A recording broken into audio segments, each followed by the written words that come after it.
Parting tools are usually sharpened freehand without the use of a tool rest, and because it's such a forgiving grind, I think it's a great tool to practice freehand grinding with, as it will work even if you mess it up. There are several styles of parting tools, but they all have a similar approach when sharpening. In this video, we're going to be looking at 3 different shaped blades: the thin parting tool, where the blade is flat but wide; a diamond parting tool, where the blade is fat in the middle but thin on the sides; and then one that is often referred to as Euro style, where the blade is tapered from the top to bottom with just one bevel. While the tool is ground freehand, we can make our job a little bit easier while learning by giving ourselves a pivot point to keep the tool steady. Here I set the tool rest at a really steep angle and quite far away from the wheel so that the blade can sit on the edge of the tool rest and pivot freely.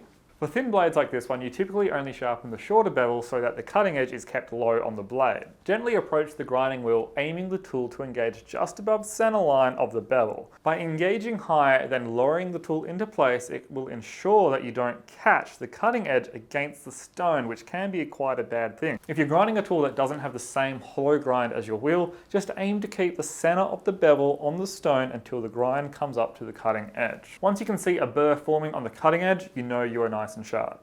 For tapered blades like this one, which is thinner on one edge than the other, it's basically the repeat of what we just did, though this time we have got a lot more of a bevel to grind. When sharpening this style of tool, it's not 100% necessary to grind the whole bevel. As long as it is relatively close and is ground to the cutting edge, the tool will cut just fine.